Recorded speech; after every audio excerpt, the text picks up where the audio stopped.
Welcome back. I'm Michael Storm, the Anarchist of comic books and co-owner of Amazing Fantasies comic book shop here in Topeka, Kansas. Wherever you are finding the video today, do me a favor and click or tap or smash that like button. Fling a batarang at it. Whatever you have to do to get that thing to respond, let us know that you're out there and share this video around. Share Amazing Fantasies around because we are really, truly Topeka's best kept secret. It amazes us every single day. People wandering in and go, "You've been here how long?" Uh, and it's partly our fault, but not entirely our fault. If I've been looking forward to this one, I'm a Batman guy. If you follow along with me, and so you know that I've really been enjoying the new Batman series, the Jorge Jimenez Matt Fraction thing. Jorge Jimenez, of course, the artist, amazing artist, and he's doing the Superman Batman thing that's coming, or Superman Spider-Man thing that's coming out here. I mean, he's all over the place right now for DC, and I've seen him in a couple other places too. In fact, there's some covers and things that I've seen his name signed on to, and I was like, oh wow, that's really cool. It's good to see him out there. Matt Fraction, the writer on the current Batman series, and Jorge have they've been treating the Batman well, and this new latest issue, number 7, introduces the Joker, and it's just as good as the rest. It's interesting thing because this is a great Batman world, right? As a Batman fan, this is a great Batman world, and it's early in it. It's still developing, and while I have my problems with the Anarchy character, we've talked about that, and if Matt and Jorge ever want to talk to a real anarchist and ask how a real anarchist would behave in a world like that, I would be happy to have that conversation with them and give them a little more depth to that character and something they could do with it. But that I still love the world, and I love this universe that this Batman exists in. Whatever it is, I don't keep track of 616s. I know that's Marvel. See, that tells you right there. I don't keep track of it because I don't even know what the universe is in DC. I know it's the DC universe, and I know that one of the best storylines at all of last year's comic books was that new DC universe, the story with the Flash and him telling the story of the creation and the major events throughout the DC universe, and just a fantastic read from last year. So it's not that I'm ignorant of the characters and the worlds and things like that. It's just that I don't make these associations of differences and jumps between universes. I just get it that there's one guy over here that's writing a different Batman than the Batman over there, and they're not the same Batman, and I don't expect them to be the same Batman because they're not being written and drawn by the same guys. It's kind of a logical thing that annoys most people about me because I don't do spoilers. I don't care about the previous version where I like the new Star Wars stuff. Maybe not as much as I like the originals, but the originals I grew up with as a child, as a kid. They were formative in many ways. These are not formative for me. I just need to be entertained, and I've been entertained. And there are a lot of people, particularly some like myself, 53 years of age, grew up Star Wars. I haven't been without it in my life. It came along at such a young age that I've always known what Star Wars is, that I should be angry. I should be upset. I should be like the WCB or some of the other YouTubers, wonderful, great guys, do what they do out there.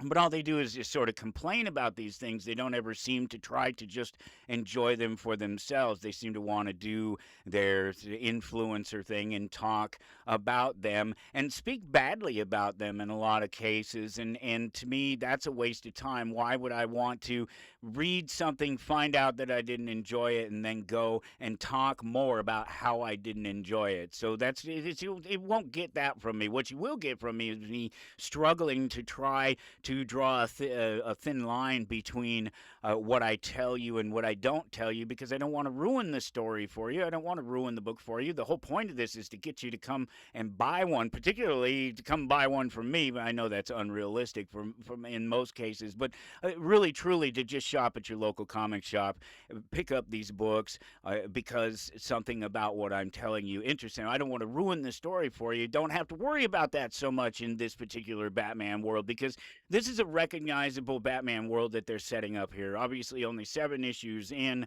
There's so much more to go, and who knows how long it lasts and how long they can keep these two on the writer and the artist on the path to creating this world and realizing this world, and how long will the corporates put up with it, and will Warner Brothers disappear into the middle of the night? Will they sell off DC? There's so many things going on there. We just don't know. All you get is what you have, and you have to enjoy it for what it is. Wasn't I just expressing that very idea? So that's what I do. And this number 7, Batman number 7, introduction of the Joker, fantastic read because of all those things. That recognizable but different world. It's the Batman world that you recognize, but there's so much different about it that it should keep you intrigued. And when I say that it's recognizable and accessible.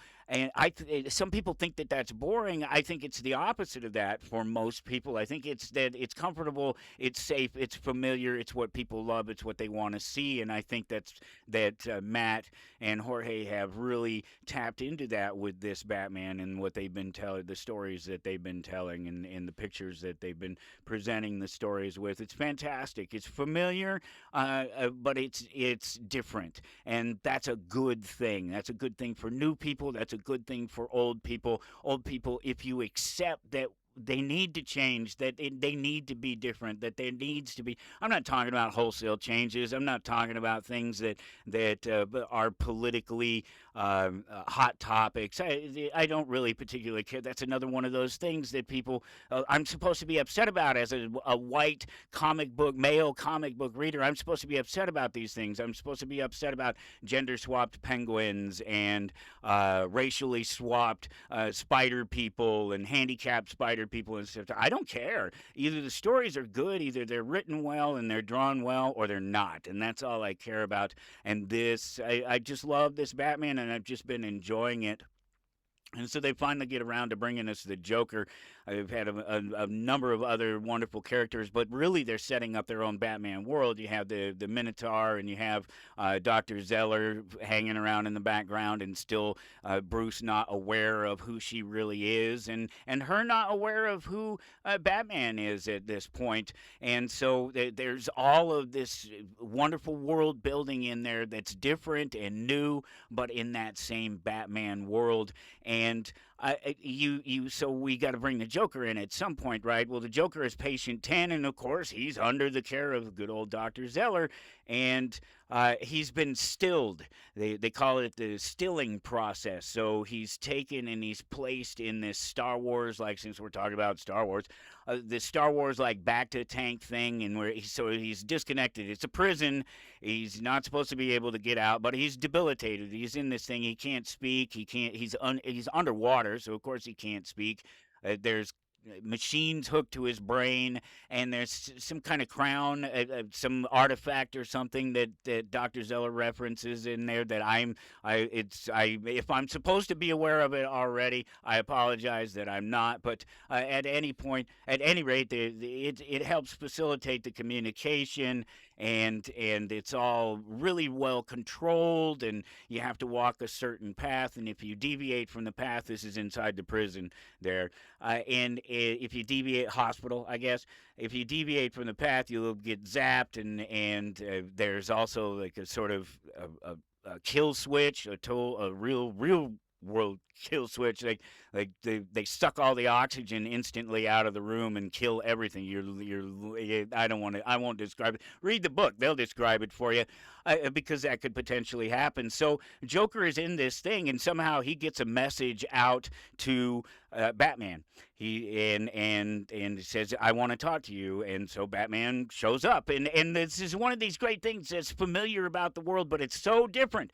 So Batman is not, obviously, if you take this big bright light and you shine it from a certain point, and you say, "Hey, you dude, come over here to the bright light and talk to us and have a conversation," everybody can see that, and that certain point when everybody is supposed to fear the Batman. Oh, he's out there. They're calling him. What's up?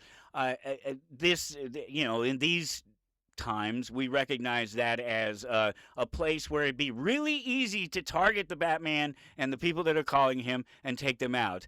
But that's not the reason that the signal's not there. And if you've been reading along, you understand that. You know why Batman's wanted. He's fugitive. He is a vigilante. He is not a good guy, according to the mayor and according to the police.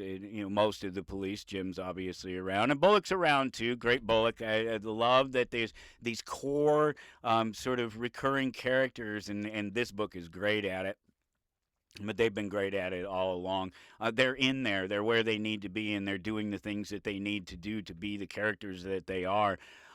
So Joker's in there. He's under the care of good old Dr. Zeller, and he gets this message out to Batman to come and see him, and Batman shows up, and he first thing he wants to know is, how'd you get a message out of this contained space? And immediately my mind goes there. I think Dr. Zeller, and it's interesting because Joker kind of glances over at her when Batman asks, and he kind of says, "I don't want to tell you." And you don't know if that's because of the story that you're given. And once again, you get this thing where you're told a story, and then you're left with the impression that you don't know if the story is real or not, because sort of the next thing that the guy says is, well, the memories are all fragmented and I don't really understand, although I'm thinking as clearly as I have in a long time. And Joker says that, and he says that he recognizes that he is a monster, and that he should never be released out of his cage. He doesn't. That's the one of two things that he wanted to tell Batman, but Batman's more interested in how to, what do we have a leak here? Do we have a security problem? Is it worse than that? What's your plan? Why are you trying to get out of here? You trying to convince us that you're a good guy and Dr. Zeller has changed you and we should just let you out and go for a walk, that sort of thing. But it turns out that it's a great little interaction, because he finally decides he's going to tell him. He gives him a story, and there is a story, and you can believe it's true. Because we're shown more, obviously, than Batman is, because he wasn't there. That's part of the storytelling process, right? So we get to know a little bit more than he does. But maybe the story's real, maybe it isn't. You just don't know. But the general thing is the claim is, the Joker says that the way he was able to get a message out to Batman is because there's an orderly there that he had run into years before, who was a policeman before, and Joker scarred him, hurt him very badly, and it left him mentally scarred. And so he works. Joker postulates that the guy works in here either because he wants to get at Joker eventually. His rage is driving him. He doesn't know. Or maybe he wants to just be around other people that are broken like he is, and then maybe he can help them. He doesn't know, but he doesn't want the doctor to fire the guy either, because he's perfectly suited for the job. It's an interesting exchange. Because it's obviously real. If they're having this conversation and you're hearing these things, obviously this person is there. Obviously these things are happening. But is that really what happened? We already know, if you've been following along, that Dr. Zeller is not a good person, and so we don't know what's going on in the background. They're building such a great world here. I really think so. There's in this book, there's a huge centerfold as the Joker's telling Batman about what he remembers and how he remembers everything, and that's why he knows he's a monster and that he can never be let out of the cage, and that he has to stay in there forever.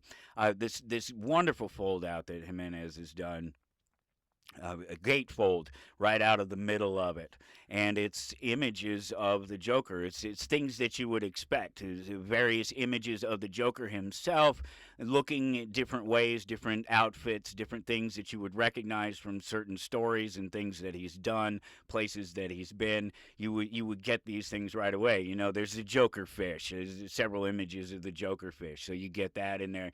Harley is in there as part of the images, but it gets even more interesting than that with other imagery that's related to very specific Joker history, and this is what amazing about this. What makes this so important and why this is such a great Batman book, because these guys get it.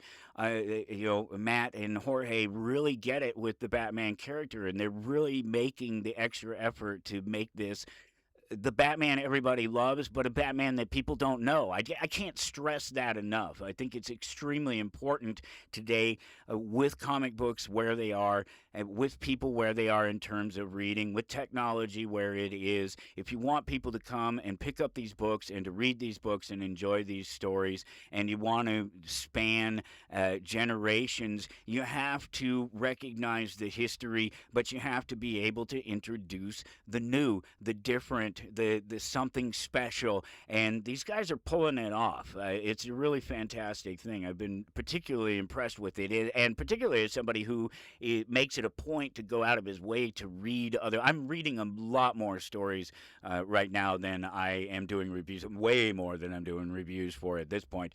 But they're usually independent stories. They're not a lot of superhero stuff. I've limited that, and always have over the years. I like my certain superheroes. I like my Batman. I like my Wolverine. Harley to a lesser extent. There's some others out there. But otherwise, I'm not necessarily. It doesn't have to be superheroes to be a comic book for me. If we want these people to come in and read these things, we have to. There has to be something to bring in the various gaps and generations and expectations, and they're pulling it off. This is a very specific Joker and very specific history associated with the Joker, because in this big fold out, there's Alan Moore's Killing Joke. There's a reference to that because there's a camera and there's pictures of Barbara, and that's what that was about. There's Death Robin.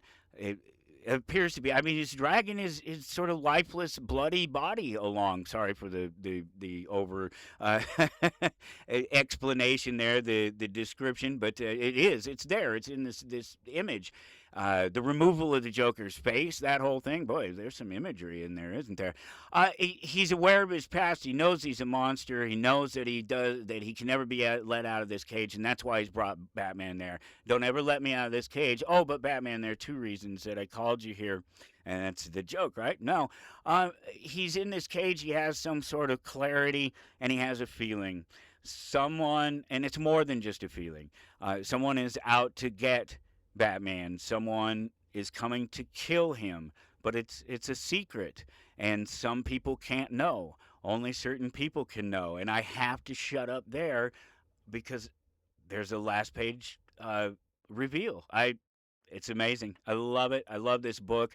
You can get a copy of it now. It's available today in your local comic shop. If you don't have one of those, if you have troubles with that particular aspect, there's good shops, there's bad shops, there's no shops in some places. Whatever it is that keeps you from going into your local comic shop, if you can't do it, hit us up at Amazing Fantasies. Come by, stop in Topeka sometime. We're not too far off of I-70. If you just happen to be driving through, it's not too hard to stop in here and say hi. People do it all the time, and people love the store, and we'd love to see you. Stop by and say hi sometime, and hopefully we'll see you.